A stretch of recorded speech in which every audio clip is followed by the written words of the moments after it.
السلام علیکم ناظرین، 3 میں خوش آمدید۔ آج عمران خان سے بابر اعوان اور سلمان اکرم راجہ کی ملاقات ہوئی ہے۔ پی ٹی آئی نے خیبر پختونخوا سے جو احتجاجی تحریک کا آغاز ہونا تھا اس حوالے سے ابتدائی حکمت عملی دے دی ہے۔ صوابی کے مقام کے اوپر یہ فیصلہ کیا گیا کہ وہاں پہ دھرنا دیا جائے گا۔ اب اس کی کیا وجہ ہے اور علی امین گنڈا پور کیا چاہتے ہیں، وہ عمران خان سے کیوں نہیں مل رہے، آج اس کے اوپر ہم تفصیلی آپ کو بتائیں گے کہ علی امین گنڈا پور کی جو پہلے ملاقات ہو جاتی تھی بغیر کسی اجازت کے اور جیل مینول کے برعکس ان کی ملاقات مرضی کی ملاقاتیں ہوتی تھیں، وہ نہیں ہو پا رہی، تو اس میں علی امین گنڈا پور کیوں یہ ملاقاتیں نہیں کر پا رہے، اس کے اوپر بات کریں گے۔ سب سے پہلے آج اور ظاہر ہے کہ عمران خان جو عدالت میں پیش ہوتے ہیں اڈالہ جیل میں، آپ کو ہم بتا رہے ہیں مسلسل کہ وہ میڈیا کے ساتھ اب وہ انٹریکٹ کرنا چھوڑ دیا انہوں نے، کیونکہ جو وہاں میڈیا کے نمائندے ہوتے ہیں وہ رپورٹ ہی نہیں کرتے اس کو۔ تو اس کے بعد آج دوسرا دن ہے مسلسل کہ عمران خان نے میڈیا نمائندوں سے انٹریکٹ نہیں کیا، بات چیت نہیں کی ہے، لیکن جو انہوں نے وکلا سے گفتگو کی ہے وہ ہم آپ کو بتائیں گے کہ وہ گفتگو کیا ہے۔ عمر صاحب، پہلے تو جو آج ڈاکٹر بابر اعوان کافی عرصے بعد وہ عمران خان سے ان کی ملاقات ہوئی ہے، اور سلمان اکرم راجہ کی تو ظاہر مسلسل ہو رہی ہے، عمران خان جو پولیٹیکل چیزیں ہیں ان سے ڈسکس کرتے ہیں، تو کیا گفتگو ہوئی ہے تھوڑا سا پہلے وہ بتائیں۔ اچھا رضوان بھائی، ایک تو عمران خان کے ساتھ جو بیرسٹر سلمان اکرم راجہ ہیں وہ مسلسل ان کی ملاقات ہو رہی ہے۔ ہم نے کل بھی بتایا تھا کہ بیرسٹر سلمان اکرم راجہ کے ساتھ زیادہ عمران خان پولیٹیکلی ڈسکشنز کر رہے ہیں۔ آج بڑے ایک طویل عرصے کے بعد ڈاکٹر بابر اعوان ان کی ملاقات ہوئی ہے عمران خان کے ساتھ، اور سلمان اکرم راجہ بھی موجود تھے، دیگر وکلا بھی اس میں موجود تھے۔ ایک تو عمران خان نے آج اس ملاقات میں جو پی ٹی آئی کی اب تک کی جو چیزیں ہیں قانونی، وہ بھی ان کے ساتھ ڈسکس کی، قانونی معاملات کے اوپر ان سے بات چیت کی۔ دوسرا جو امپورٹنٹ چیز آج سامنے آئی ہے اس میں عمران خان نے آج اپنی لیگل ٹیم کو یہ ہدایت کی ہے کہ پارلیمنٹ یا سینٹ میں یہ اب جو نئی قانون سازیاں آ رہی ہیں یا جو اس سے پہلے آئینی ترامیم ہیں یا قانون سازیاں کی گئی ہیں، تو عمران خان نے آج یہ کہا ہے کہ جو ایسی قانون سازی جو شہریوں کے بنیادی حقوق کے ساتھ متصادم ہے اس کو آپ فوری طور پر عدالتوں میں چیلنج کریں، اور پاکستان تحریک انصاف کے وکلا اس کو چیلنج کریں۔ باقی بھی وکلا کر رہے ہیں، مختلف جگہ پر یہ چیلنج ہو رہی ہیں، لیکن جو اب آج بھی جس طریقے سے سینٹ کے اندر ایک بل جو آرڈیننس تھا، پریکٹس اینڈ پروسیجر آرڈیننس 2024، اس کا ایک ترمیمی آرڈیننس آج کچھ چینجز کے ساتھ سینٹ میں ہوا اور پھر اسے بھیجا گیا ہے اس کو وزارت قانون کی جو کمیٹی ہے، اور اس کے ساتھ ایک اور قومی اسمبلی میں جو انسداد دہشت گردی کے حوالے سے ایک بل ایکٹ میں ترمیم جو ہے وہ پیش ہوئی ہے، تو اس کے اوپر بھی آج ڈسکشن ہوئی ہے، اور عمران خان نے اس کو چیلنج کرنے کا اپنی لیگل ٹیم کو کہا ہے۔ اور وہ ایکٹ کے حوالے سے مختصراً ناظرین کو بتا دیں کہ آج قومی اسمبلی نے ایک قانون پاس کیا ہے جس کے مطابق انسداد دہشت گردی کے تحت کوئی بھی دہشت گرد، ویسے تو اس کے اندر دہشت گرد لکھا ہوا ہے لیکن کسی کو بھی دہشت گرد سمجھا جائے یا بنایا جائے، سیکیورٹی ادارے 3 مہینے تک ان کو اپنی تحویل میں لے سکتے ہیں۔ یعنی پہلے لوگوں کو اٹھایا جاتا تھا تو عدالتیں کہتی تھی کس قانون کے تحت اٹھایا جاتا ہے، تو اب وہ قانون بنا کے دے دیا گیا ہے کہ اس قانون کے تحت آپ لوگوں کو اٹھا سکتے ہیں اور 3 مہینے تک اپنی تحویل میں رکھ سکتے ہیں، اور وہ زیادہ امپاور کیا جا رہا ہے۔ ظاہری بات ہے وہ جو جڑے چکتے نے وہ پہلے بھی چک لیندے نے، کہڑے قانون نہیں ہے کہ نہ چکن دے، لیکن جنہوں نے چکنا وہ کہڑے قانون دے، لیکن حیثیت بھی دے دیتے ہیں کہ وہ جو عدالت کا بیچ میں ایک رفڑ پڑ جاتا ہے نا، بھی بندہ پیش کرو بندہ پیش کرو، جس طرح آج اٹارنی جنرل نے آج عدالت میں یہ کہا ہے کہ 24 گھنٹے کے اندر انتظار پنجوتھا جو واپس آ جائے گا۔ پتہ نہیں ان کو یک دم اتنا کیسے کانفیڈنس آ جاتا ہے جو وہ کہہ دیتے ہیں، اس کا مطلب ہے کہ بات چیت ہو جاتی ہے، اور امید ہے کہ انشاءاللہ اللہ کرے خیریت سے انتظار جو ہے وہ واپس آ جائیں۔ اچھا، ایک تو یہ ڈسکشن ہوئی رضوان صاحب، اور دوسرے نمبر پہ عمران خان نے جو انسانی بنیادی حقوق کے حوالے سے جو عمران خان نے یہ کہا ہے کہ یہ تب تک اس ملک میں استحکام نہیں آ سکتا جب تک آپ پولیٹیکلی اسٹیبلائز نہیں ہوں گے، جب تک آپ لوگوں کی جو رائے ہے اس کو مقدم نہیں مانیں گے، تب تک یہ نہیں ہو سکتا۔ اور عمران خان نے آج کہا جی یہ ہم بے شک پاکستان تحریک انصاف سب سے زیادہ وکٹم بنی ہے، جو انسانی حقوق کی خلاف ورزیاں کی گئیں، جو گھروں کو توڑا گیا، جو چار دیواری پامال کی گئی، اس کی سب سے زیادہ اس دور میں جو وکٹم ہوئی ہے وہ پاکستان تحریک انصاف ہوئی ہے۔ لیکن اس کے باوجود عمران خان یہ کہہ رہے ہیں کہ ہم عوام کے ساتھ کھڑے ہوں گے، اور کوئی بھی ایسا قانون ظلم جو شہریوں کے بنیادی حقوق کے متصادم ہوگا اس کے خلاف ہم لڑیں گے، اپنی جو ہم سے حکمت عملی بن سکے گی ہم اس کو روکیں گے بھی اور اس کے خلاف بھی جائیں گے۔ باقی پولیٹیکل ڈسکشنز ہوئی ہیں اور میں نے آپ کو بتایا کہ سلمان اکرم راجہ زیادہ تر ڈسکشن کر رہے ہیں، اور اب سلمان اکرم راجہ کرتے یہ ہیں کہ وہ عمران خان کا جو بھی میسیج اور پیغام ہے، آج بلکہ ایک پریس کانفرنس رکھی تھی اس پہ کے پی ہاؤس میں سلمان اکرم راجہ کی، لیکن وہ پھر پریس کانفرنس تھوڑی دیر پہلے جب وہ ٹائم تھا 5 بجے کا 5:15 کا، اور اس سے پہلے وہ کینسل ہوگی اور وہ پریس کانفرنس بغیر کسی وجہ کے اسے بتایا گیا جی یہ اب پریس کانفرنس نہیں ہوگی۔ تو ایک اب لوگ انتظار یہ کر رہے ہیں کہ سلمان اکرم راجہ نے ہی اناؤنس کیا تھا کہ ایک حتمی مرحلے کا اعلان ہوگا اور ایک کال کا اعلان کیا جائے گا، اور اس کی جو چیزیں ہیں وہ بھی ہم جو آگے چل کے جو کے پی کے حوالے سے جو پلان ہے اس میں بتائیں گے۔ تو بہرحال اڈیالہ جیل میں آج جو کیسز تھے اس میں اچھا عمران خان کے حوالے سے آپ نے جو بتایا نا، وہ آج کل پروسیڈنگز بھی ایک تو زیادہ نہیں چل رہی، مختصر سماعت ہوئی، تو وہ اب ظاہری بات ہے جب عمران خان پہلے بات کرتے ہیں نا صحافیوں کے ساتھ، وہ ہوتا یہ ہے کہ سماعت تھوڑا طویل ہو جاتی ہے، پھر عمران خان آ جاتے ہیں، وہ ایک جو بنی ہوئی ہے جگہ، وہ ایک کمرہ سا جو بنا ہوا اس سے وہ اونچی آواز سے صحافیوں کے ساتھ بات کرتے ہیں، لیکن آج اب 2 دن سے وہ صحافی ہم نے پوچھا بڑے صحافیوں سے کہ یار آپ لوگوں کی بات کی آخر کون سی وجہ جو آپ کو ٹکرز دینے سے یا خبر دینے سے روک رہی ہے، کوئی ہم سے بھی شیئر کریں۔ تو انہوں نے کہا جی 2 دن ہو گئے ہیں، یہ ہمارے ساتھ رابطہ ہی عمران خان کا نہیں ہو رہا، انٹریکشن ہی نہیں ہو رہا، کیونکہ سماعت 3-4 منٹ کی چلتی ہے اور ہمیں یہ بھی نہیں پتہ چلتا کہ خان صاحب آئے بھی ہیں یا نہیں، کیونکہ وہ فیملی سائڈ پہ ہوتے ہیں اور وہ وہیں سے واپس چلے جاتے ہیں۔ اچھا آج سماج چونکہ بشرا بی بی کو آج طلب کر رکھا تھا اور یہ کہا تھا کہ اگر نہ آئیں تو ان کی ضمانت منسوخ ہو سکتی ہے، ان کی طرف سے ایک حاضری سے استثناء کی درخواست عدالت میں دی گئی جو منظور کر لی گئی، اور اب یہ کیس جو توشہ خانہ 2 کا ہے یہ 4 نومبر تک چلا گیا ہے، 4 نومبر کو اس کی سماعت ہوگی۔ یہ تو عدالتی کچھ چیزیں جو اڈیالہ جیل سے ہوئی ہیں۔ دوسرا جو اس وقت سب کا یہ سوال ہے کہ اب یہ تو احتجاجی تحریک کا مسلسل ذکر کیا جا رہا ہے، یہ کیسے شروع ہوگی، کب شروع ہوگی؟ علی امین گنڈا پور کا روزانہ ایک ویڈیو پیغام آتا ہے، ہم نکلیں گے، یہ کر دیں گے، وہ کر دیں گے، جو ان کے ایک سٹائل ہے۔ لیکن اب وہ کچھ عمر صاحب یہ تجویز آئی ہے کہ ثوابی کے مقام پر دھرنا ہوگا، یہ کیا ہے بیسیکلی، اس کی تفصیلات کیا ہیں؟ اچھا رضوان صاحب، کل یہ خبر آ چکی تھی، کل کہیں خیبر پختونخوا میں جو ڈسکشن ہوئی علی امین گنڈا پور اور جو دیگر ان کے پارٹی رہنما ہیں ان کی جو ڈسکشنز ہوئی اس میں احتجاج کے حوالے سے تو یہ پلاننگز کر رہے ہیں نا۔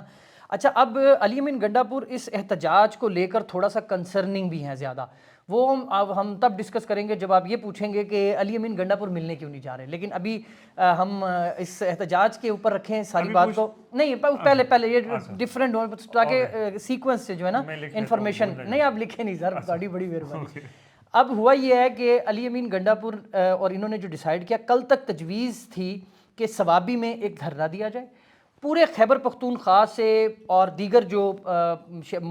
صوبے ہیں، شہر ہیں، وہاں سے لوگوں کو ایک جگہ پہ اکٹھا کیا جائے اور ایک بڑا اکٹھ کیا جائے، ایک بڑی گیدرنگ کی جائے، اور اس کے حوالے سے یہ بھی تھا کہ وہ گیدرنگ ظاہری بات ہے کہ جو جب تک ان کی گیدرنگ اکٹھی ہوتی ہے ادو تک رات ہو جاتی، شام پہ جاتی ہے، تو وہ اوپر سے سردیوں کے دن ہیں اور شام جلدی ہو جاتی ہے، تو پھر یہ ڈسکشنز ہو رہی تھی۔ تو آج ہماری اطلاعات ہیں کہ اس پلان کو حتمی شکل دی گئی ہے اور یہ فیصلہ کیا گیا ہے کہ 8 اور 9 نومبر کو ثوابی میں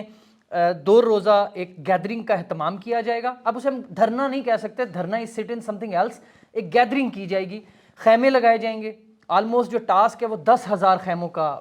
پاکستان تحریک انصاف کے جو لوگ ہیں وہ کلیم کر رہے ہیں کہ 10,000 کے قریب خیمے لگائے جائیں گے، وہاں پہ لوگ اکٹھے ہوں گے۔ اور کوئی تما ہو رہا ہے پتہ نہیں، وہ دیکھیں اس پہ بہت سے سوال، دیکھیں اس پہ بہت سی، اب یہ بھی ہو سکتا ہے، دیکھیں علی امین گنڈا پور کے خلاف ہو رہا ہے، پاکستان تحریک انصاف یہ احتجاج کر رہی ہے اور پاکستان تحریک انصاف کا یہ وہاں پر جو سٹ ان ہوگا، جو گیدرنگ ہوگی، مجھے جو ابھی تک اطلاعات، دیکھیں اب ہم اس کو مزید جانیں گے، سمجھیں گے، ڈگ آؤٹ کریں گے کہ آخر اس کے پیچھے کیا وجہ، لیکن جو ابھی اویلیبل میرے مائنڈ میں جو چیزیں آ رہی ہیں اس میں ایک تو یہ ہو سکتا ہے کہ جس طریقے سے ابھی کچھ عرصہ پہلے پی ٹی ایم نے بھی ایک بڑی گیدرنگ کی، وہاں پر بھی لوگ اکٹھے ہوئے، بڑا آپ دیکھیں جب یہ جلسے یا جلسہ کرتے ہیں یا یہ احتجاج کرتے ہیں تو اس کے بعد ان کی جو وہ یہ سمجھتے ہیں کہ ان کی جو پار ہے وہ کسی ایک سٹیج پہ جا کے آہستہ آہستہ کم ہونا شروع ہو جاتی ہے، رکاوٹیں ہوتی ہیں، شیلنگ ہوتی ہے، تو یہ اب یہ پلان یہ بھی اس لیے بھی ہو سکتا ہے کہ ایک پراپر گیدرنگ جو ہے اس کی آپٹکس یہ دکھا سکے کہ لوگوں کے ساتھ کتنے لوگ یہ اکٹھے کر سکتے ہیں خیبر پختونخوا سے اور پورے ملک سے، اور ظاہری بات ہے اگر یہ کسی اور شہر میں یہ ایسا اناؤنسمنٹ کریں گے، ابھی جس طرح عمران خان نے بھی ان کو کہا کہ پنجاب میں جلسے کیوں نہیں کر رہے، آپ باقی چیزوں میں کیوں کر رہے، تو رکاوٹیں ہوں گی، لوگوں کو ان کو نہیں آنے دیا جائے گا، تو ثوابی میں ایک ایسا پاور شو کرنے کے لیے وہ 2 روز وہاں پر ایکٹیویٹیز ہوں گی. وہاں پر انہوں نے یہ کہا ہے کہ اگلا جو لاہے عمل ہوگا جو سلمان اکرم راجہ اناؤنس کرنا چاہ رہے تھے اس دن پریس کانفرنس کر کے یا عمران خان سے ملاقات کر کے، اس میں یہ طے پایا ہے کہ اس دن 9 تاریخ کو 9 نومبر کو جب یہ اختتام ہو رہا ہوگا تو تب اگلے لاہے عمل کا اعلان کیا جائے گا. اب وہ لاہے عمل آگے کیا ہو سکتا ہے، وہ اسی کو کنٹینیو کر سکتے ہیں یا ایک نئی ڈیٹ ہوگی، وہ ابھی نہیں کنفرم. وہ یعنی ایک مومنٹم بنانا چاہ رہے ہیں، ایک پاور شو کرنا چاہ رہے ہیں، اور اس پاور شو کے اندر وہ پھر حتمی اپنا اعلان کر سکتے ہیں کہ کیا ہونے جا رہا ہے. بہرحال اس میں ابھی مزید انفارمیشن بھی سامنے آئے گی تو وہ آپ کے سامنے رکھیں گے. لیکن یہ علی امین گنڈا پور صاحب جو ہیں یہ ویڈیو پیغام جاری کرتے ہیں، لیکن عمران خان سے ان کی ملاقات نہیں ہو پا رہی ہے. پچھلے جب سے عمران خان اڈیالہ جیل میں ہیں بطور سی ایم، جب وہ ظاہر 8 فروری کے الیکشن کے بعد جب وہ چیف منسٹر بنے تو اس کے بعد وہ متعدد بار گئے ہیں، بغیر کسی اجازت کے گئے ہیں، بغیر جیل میں مینول کے گئے ہیں، اپنی مرضی کی جگہ پہ ملے ہیں، مرضی کے مقام پر مرضی کے وقت کے مطابق ان کی عمران خان سے بات ہوتی رہی. اب جب سے وہ 5 اکتوبر سے وہ واپس گئے تھے پارگلہ کی پہاڑیاں چڑھ کے، تو اس کے بعد سے عمران خان سے انہوں نے ملاقات کی کوشش اس طرح کی کہ ایک درخواست دائر کی. یہ بھی پہلی دفعہ درخواست بھی بڑی لیٹ دائر کی. علی امین گنڈا پور کو درخواست دائر کرنا، درخواست بھی تب کی جب بیرسٹر گوہر اور یہ سارے مل کے آ گئے اس آئینی ترمیم کے تحت ملاقات کر کے آگے. اس کے بعد میں وکلا بھی جا کے فیصل فرید وغیرہ لوگ وہ بھی ملاقات کر آئے. اس کے بعد کہیں جا کے اپلیکیشن دی. اب ہمیں کچھ چڑیلوں کا ذکر کرتے ہیں تو ذرائع یہ بتاتے ہیں کہ انہوں نے جو اپنی کلوز سرکل بتائیں، چڑیل ناراض ہو جاتی ہیں چڑیل کا نام نہ لیں تو. اوکے وہ اپنے کلوز سرکل میں انہوں نے یہ بات کی ہے کہ میں عمران خان سے اب تب ہی ملوں گا کہ جب میں کوئی ایکٹیویٹی کوئی شو کروں گا تو پھر میں ان سے ملوں گا. اس وقت تک عمران خان سے میں ملاقات نہیں کروں گا. یہ بات ہوئی ہے، اس کو وہ چاہیں تو ڈینائی کر دیں، لیکن اور اسی وجہ سے وہ مل بھی رہے ہیں. دیکھیں محسن نقوی صاحب کے ساتھ ان کے بڑے اچھے مراسم ہیں جو اس وقت ملک چلا رہے ہیں، اور جو اس وقت اڈیالہ جیل کے دروازے کھلوانے کے اوپر ان کا اختیار ہے، اس کے باوجود وہ ان سے نہیں مل رہے. اسٹیبلشمنٹ کے ساتھ وہ کنیکٹڈ ہیں، ان کے اچھے مراسم ہیں، اسی وجہ سے وہ اس پوسٹ کے اوپر ہیں اور جس طرح سے وہ کام کر رہے ہیں. لیکن اس کے باوجود جو ہے وہ اب ظاہر 5 اکتوبر کو جب وہ واپس گئے تھے اور جس کو وہ کلیم کر رہے ہیں کچھ سرکل میں بیٹھ کے، ہم نے اس کے اوپر بھی بات کی تھی. انصار عباسی صاحب نے ان کو یہ کوٹ کر کے سٹوری بھی لکھی تھی کہ انہوں نے کہا جی میں نے بشرا بی بی کو رہا کرنے میں اپنا کردار ادا کیا ہے، اور اس کو وہ اپنی اچیومنٹ سمجھ رہے ہیں. لیکن اس اچیومنٹ کو بہت زیادہ ویلکم نہیں کیا گیا. اور آپ کو یاد ہوگا کل ہم نے جو ڈسکس کیا تھا کہ بشرا بی بی نے عمران خان کے سامنے جو ان سب کی جو کردار تھا اس پر بڑا انہوں نے تحفظات کا بھی اظہار کیا. اور یہ تو رضوان بھائی یہ کہہ رہے ہیں نا، علی امین صاحب کہہ رہے ہیں نا میں کرا کے آیا ہوں، مطلب یہ تو علی امین صاحب کریڈٹ لے رہے ہیں نا. لیکن بشرا بی بی پشاور میں موجود رہی ہیں، سی ایم ہاؤس میں موجود رہی ہیں، ملاقاتیں کی ہیں انہوں نے، اور اس کے بعد اب وہ وہاں سے چلی گئی ہیں، اب وہ لاہور چلی گئی ہیں. اور جاتے ہوئے انہوں نے عمران خان کو ساری بات بتا دی ہے کہ یہ اصل کہانی ہے. میں وہ ذکر کر رہا تھا، ایک کسی نے کامنٹس بھی کیے ہوئے تھے کہ ان کی جو گفتگو ہے اس کو نہیں بتانا چاہیے، یا لوگوں کو کیوں شوق ہوتا ہے کہ بشرا بی بی نے عمران خان سے کیا گفتگو کی ہے. ہم نے کل بھی جب بات کی تھی تو ہم نے یہ کہا تھا کہ ان کی جو پرسنل گفتگو ہے وہ اپنی انہوں نے کی، لیکن پولیٹیکل حوالوں سے جو بات ہے، اب پولیٹیکل عمران خان ایک پولیٹیکل فگر ہیں، اور جو گفتگو وہ کرتے ہیں لوگ اس میں انٹرسٹ بھی لیتے ہیں، اور ہمارا کام ہے کہ ہم کوشش کرتے ہیں کہ میکسیمم انفارمیشن، اب جب کہ جو انفارمیشن ہے وہ اس کا فلو رک گیا ہے، اور وہ فلو 2 طرح سے رک گیا ہے. ایک تو عمر صاحب، ایک تو رپورٹروں نے روک دیا ہے، دوسرا سلمان اکرم راجہ صاحب ساری انفارمیشن ایسے ہی سلمان اکرم راجہ صاحب تے اس طرح مطلب انہوں پٹاری چ لے کے بیٹھے نے، پتہ نہیں آج بلکہ ہمیں تھا کہ پریس کانفرنس کریں گے تو ہی ول اناؤنس سم تھنگ، جی لیکن نہیں ہوا. لیکن اچھا یہ اب علی امین گنڈا پور صاحب نا رضوان صاحب اسی انتظار میں ہیں، اور وہ انہوں نے ابھی جو ہم نے پہلے بتایا نا کہ یہ سارا جو ایک کیا جا رہا، آپ نے پوچھا یہ کیوں کر رہے ہیں، تو میں نے وہ بتایا کہ ایک کانٹیکسٹ ہم نے بتایا کہ وہ کیا تھا. دوسرا کانٹیکسٹ اس کا یہ بھی ہے کہ علی امین گنڈا پور ایک بڑی گیدرنگ کر کے وہ عمران خان کو بھی بتانا چاہتے ہیں کہ ابھی ہم نے پورا آرگنائز کر لیا سارا کچھ، سارے احتجاج کو ہم نے کر لیا، تو ہم کچھ نہ کچھ باہر رہ کر اس کی ایکٹیویٹی کر رہے ہیں. تو ہو سکتا ہے وہ اس تناظر میں بھی کر رہے ہوں، لیکن بہرحال یہ چیزیں سامنے آ جائیں گی کہ اس کی وجہ کیا، اور یہ کیوں اتنا اس 2 روزہ دھرنے یا 2 روزہ سٹ ان یا گیدرنگ کے اوپر جو ہے وہ کیوں یہ منعقد کی جا رہی ہے. اس سے پہلے کہ میں کامنٹس کی طرف جاؤں، آج کی ایک امپورٹنٹ اپڈیٹ یہ ہے، پارلیمنٹ ہاؤس میں آج سارے قانون سازی بھی ہوئی. آپ نے پریکٹس اینڈ پروسیجر اور دہشت گردی ایکٹ کا جو ذکر کیا، اس کے اندر آج سینیٹر کامران مرتضیٰ جو ہیں JUI کے سینیٹر، انہوں نے اسد کیسر سے ملاقات کی ہے، اور علی ظفر بیرسٹر علی ظفر اور اسد کیسر دونوں سے، جی دونوں سے ملاقات میں موجود تھے. ایک تو میری اطلاع کے مطابق انہوں نے کامران مرتضیٰ صاحب کو، کیونکہ ابھی یہ کچھ دن پہلے جب بھی علی ظفر کل پرسوں جب ان کی وکلاء کی ملاقات ہوئی تھی تو یہ بتایا گیا تھا، جس میں ہم نے یہ بتایا تھا کہ عمران خان نے کہا کہ یار اگر ملٹری کوڈ بھی ہو جاتی تو اس سے کوئی فرق نہیں پڑتا، بہرحال مولانا صاحب کا کردار ہے اس کی انہوں نے اپریشیٹ کیا تھا. تو ایک تو عمران خان کا ایک میسج تھا، وہ اطلاع ہے کہ وہ مولانا صاحب کو پہنچانے کے لیے کامران مرتضیٰ صاحب سے آج ملاقات کی گئی ہے. دوسرا بیرسٹر علی ظفر نے عمران خان کا پیغام مولانا فضل الرحمان کو پہنچایا بیرسٹر کامران مرتضیٰ کے ساتھ ملاقات کر کے، اور وہ کامران مرتضیٰ نے پھر مولانا صاحب کو. تو وہ ایک تو یہ، اور ایک تو اپریشیٹ کیا مولانا صاحب کے ساتھ، اور اس بات کا اعادہ کیا کہ ہم آپ کے ساتھ آگے جو چیزیں ہیں اس میں ہم آپ کے ساتھ چلیں گے. دوسرے نمبر پہ یہ جو اب یہ آج بل آئے ہیں، جو ایک پریکٹس اینڈ پروسیجر والا جو معاملہ ہے، اور دوسرا جو انسداد دہشت گردی ایکٹ میں جو ترمیم کا معاملہ ہے، اس کے اوپر بھی اس ملاقات میں ڈسکشن ہوئی ہے. اب یہ تھوڑا انیشیل چیزیں تھیں، کیونکہ اب یہ معاملہ اس میں کمیٹی میں جائے گا، وہاں پہ ڈسکشنز ہوں گی، تو ظاہری بات ہے وہاں پہ ان دونوں جماعتوں کے نمائندگان ہیں، تو وہ ایک لاہ عمل بنایا گیا ہے کہ ابھی آگے کیا کیا جائے گا، بنایا جا سکتا ہے. اچھا، ویسے مولانا صاحب کے حوالے سے عمران خان کی نیک خواہشات کا پیغام اور کچھ اور پیغام علی ظفر نے کامران مرتضیٰ کو دیا ہے، لیکن آج ہی علی امین گنڈا پور صاحب نے مولانا فضل الرحمان کے حوالے سے بھی بڑی سخت تنقید کی، اور انہوں نے کہا کہ مولانا نے اپنا ریٹ بڑھوایا ہے اور اس کے بعد انہوں نے اس ترمیم کو ووٹ دیا ہے. تو اس حوالے سے جو علی امین گنڈا پور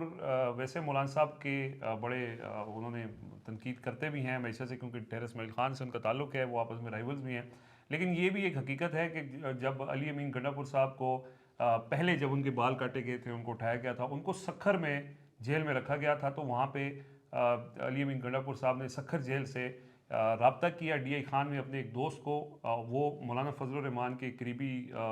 دوست کے آپس میں وہ مشترکہ تھے، تو انہوں نے ان کے ذریعے مولانا کو یہ پیغام بھیجا تھا اس وقت کہ مجھے اس میں نکالنے میں آپ مدد کریں، اور اس میں کچھ انہوں نے ان کو یہ بھی کہا تھا کہ اگلا جو الیکشن ہوگا اس میں ہم سیٹ ایڈجسٹمنٹ کر سکتے ہیں. کچھ یہ کہا تھا کہ بس مجھے یہاں سے نکالنے میں اپنا کردار ادا کریں. ظاہر پی ڈی ایم کا دور تھا، مولانا پی ڈی ایم کے ساتھ. اچھا، ان کو یہ بھی لگا تھا علی امین کو، شاید اس ٹائم پہ جو تاثر یہ بھی ہے کہ اس ٹائم پہ علی امین کو یہ لگا کہ یہ سب مولانا فضل الرحمان کروا رہے ہیں، تو اس پر انہوں نے یہ وضاحت بھی دی کہ بھئی میرا تمہارے ساتھ کوئی ایسا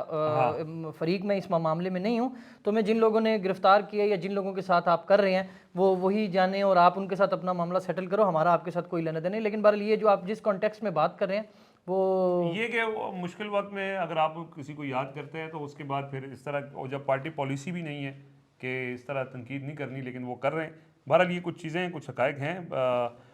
کامنٹس عمر صاحب اگر آپ کی اجازت ہو تو مختصر میں پڑھ لوں. پہلا کامنٹ یہ آپ کی تعریف میں ہے. رب نواز صاحب کہتے ہیں عمر بھائی کی خبر 90% حقیقت پر مبنی ہوتی ہے، 10% رہ گیا، 10% رہ گیا بس، اور بیان کرنے کا جذباتی انداز لاجواب ہے. رب نواز دبئی سے، کیا بات ہے. خوش رہیں بھائی جان، شکریہ. اچھا جی، باؤ تٹلاٹا اس طرح کا کوئی یوزر نیم ہے جی. انہوں نے کہا پنجابی کا تڑکا عمر بھائی پنجابی کا تڑکا اچھا لگاتے ہیں. اچھا پھر عمر بھائی تسی کمنٹ کروا دے نہیں رہے ہو. میں وہ ایجنسی لابی پر باہر کی تھی. طاہرہ شمیم کہتی ہیں عمر بھائی you are so concerned and keep eyes on ایوری تھنگ and every matters very good. جزاک اللہ، بہت شکریہ جی. اچھا جی، اس کے علاوہ باقی تعریفوں والے ہی ہیں. نہیں تنقید پڑھو نا جی، یہ تو زبیر صاحب کی یاد چلی، میں تو بہت یاد آ رہے ہیں زبیر صاحب. I am your regular listener, آپ کے فالوورز ملین میں ہونے چاہیے. یہ سائرہ شفیع کہتی ہیں because you provide such an authentic and detail information about Khan صاحب. کوشش کرتے ہیں جی ہم خان صاحب کے حوالے سے جو بھی انفارمیشن اب تو روک دی گئی ہے اس کے اندر بھی سارا دن ہم ڈگ آؤٹ کرتے رہتے ہیں کہ کچھ نہ کچھ آپ کے سامنے لے آئیں. اچھا جی، باقی تعریفوں کا بہت شکریہ جی. میں دیکھ رہا ہوں زیادہ تعریفیں ہی ہیں. صدیق جان کو ایک بار پھر بلانے کی پیشکش فرمائش ہوئی ہے، اسٹل درخواست پینڈنگ ہے، کر لیتے ہیں ان کو جی انشاءاللہ بہت جلد. Boys very nice to see you Umar بھائی، پلیز ڈونٹ اسٹاپ پنجابی. نہیں سر نہیں بول پنجابی ساری زبانیں اپنی ہیں، میں ان پشتو سیکھ رہا ہوں. اچھا، یہ ایک کامنٹ تھا، سچ بتانا سپریم کورٹ بار کے الیکشن شیر افضل مروت کی وجہ سے آ رہے ہیں کیونکہ اس نے اور اس کے گروپ نے ووٹ نہیں کیا تھا. ان کے وہ دعویٰ کر رہے ہیں کہ جی میرے پاس بڑے ووٹ ہیں. کتنے ووٹ ہو سکتے ہیں؟ میرا نہیں خیال کہ اتنے ووٹ ان کے پاس ہوں گے کہ وہ انہوں نے نہیں دیے تو وہ ہار گئے. بیسکلی یہ الیکشن بھی جو تھا نا، یہ الیکشن بھی اتنا آسان نہیں تھا. اس میں بھی بڑے پردہ نشین لوگ تھے اور انہوں نے یہ مینیج کیا. فارم 45 والا الیکشن. سو پروڈیوسر صاحب اشارے کر رہے ہیں جی، اب اس کے بعد ہم پہ بس ہیں. باقی کامنٹس کل پڑھیں گے. باقی زبیر صاحب ویڈیوز کر رہے ہیں نیو یارک سے، وہ آپ فالو کریں اور ان کو ہم نیکسٹ ویڈیو کے اندر وہ ہمارے ساتھ موجود ہوں گے آن کیمرہ. تو ہم امریکن الیکشن کے حوالے سے جو تفصیلات ہیں وہ بھی آپ سے شیئر کریں گے. اب تک کے لیے اجازت دیجیے. اللہ حافظ.